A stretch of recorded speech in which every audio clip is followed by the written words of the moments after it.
Atenció! Aquest vídeo es subtitularà en castellà per la gent que no entengui el català i o tingui problemes d'audició.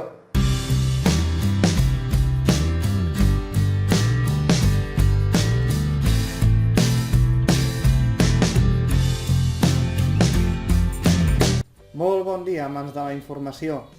Com ja vaig fer amb l'anterior tema, us deixo un vídeo tutorial complementari en el qual mostro tot el que hem vist de manera presencial perquè us serveixi de recordatori.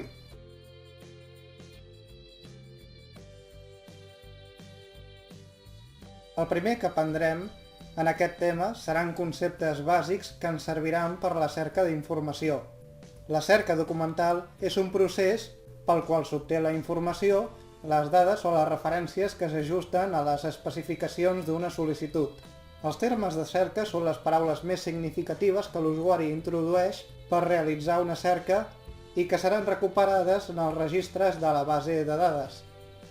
Indexar consisteix en extreure del document termes rellevants, descriptors, paraules clau, que s'utilitzen a les bases de dades per anomenar conceptes en les diferents disciplines.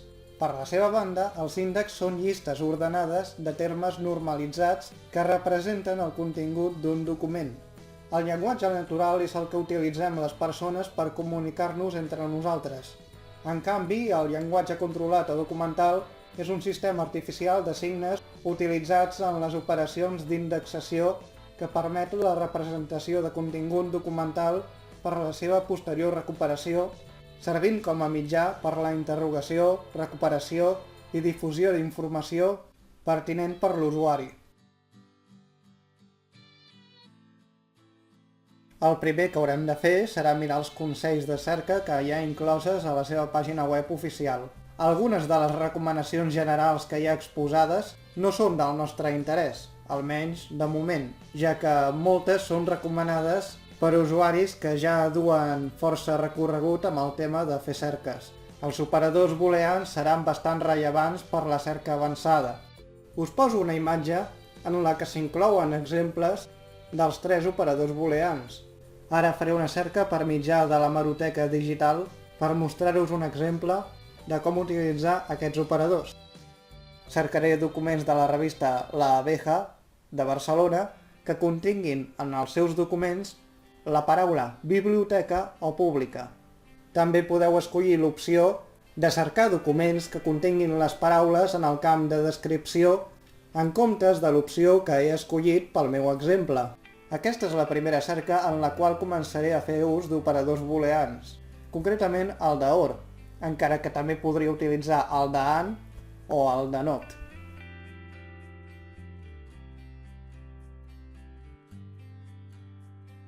La matèria que escolliré serà la de literatura i l'àmbit geogràfic, el de la ciutat de Barcelona. Si volgués podria escollir una data concreta o posar un rang de dates específiques, però en aquest cas no serà rellevant per l'exemple que he triat. Com podeu comprovar, tots els resultats mostren un dels 2 termes especificats anteriorment.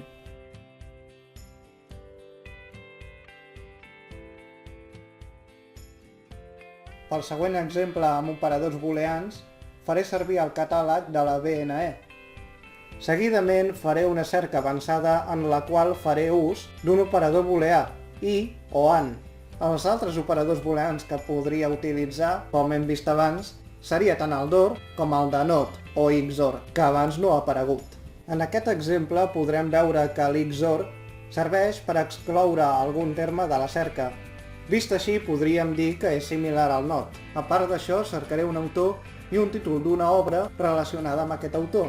Utilitzaré, com a exemple, l'autor colombià Gabriel García Márquez i el seu llibre 100 años de soledad i la seva respectiva versió en català. Us mostro les diferents opcions que podria escollir a l'apartat Ordenar por.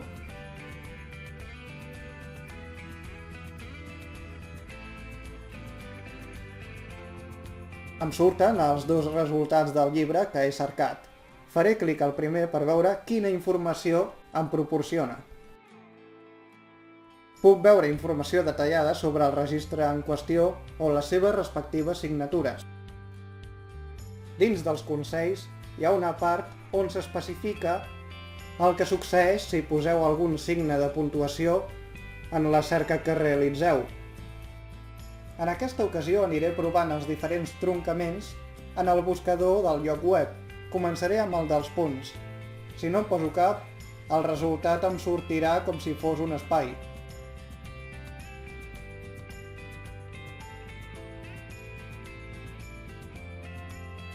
A continuació faré el mateix amb les comes.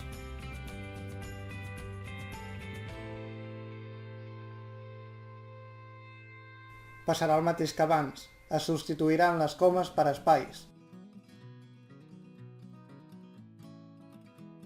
El següent truncament serà amb guions. Els resultats mostraran el que cerquem, tant amb guió com sense guió.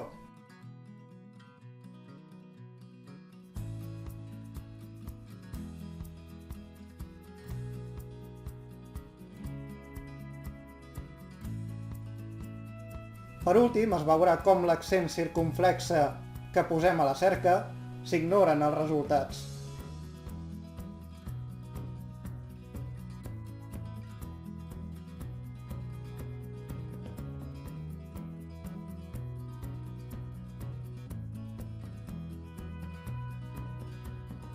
En aquesta ocasió podrem comprovar les limitacions de les que consten les cerques que fem.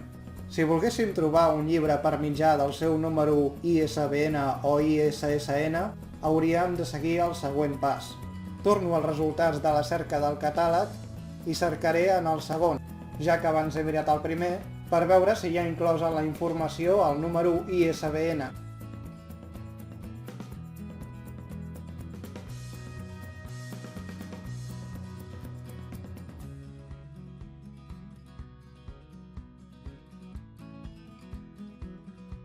Com veig que està, el copiaré i l'enganxaré a la cerca per veure si em torna com a resultat el llibre.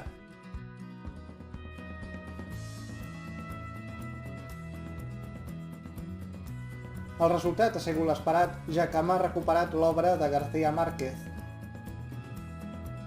Les paraules clau són la selecció de termes que abarquen el tema de cerca. Si volem cercar un tema concret, ho podem precisar mitjançant el període a cobrir i l'idioma.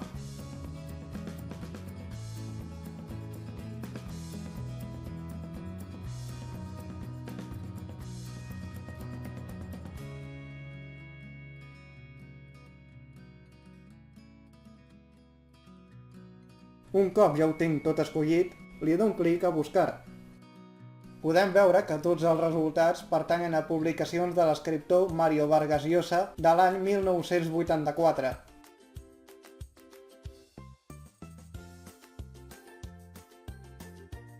Doncs bé, estimats alumnes, amb això acabem el tema 2.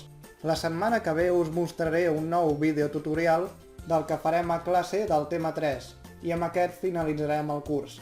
A continuació posaré les xarxes socials tant meves com les de la institució a la que pertanyo, la Biblioteca Nacional d'Espanya. Que passeu un bon cap de setmana i no oblideu mai que la lectura és cultura. Fins aviat!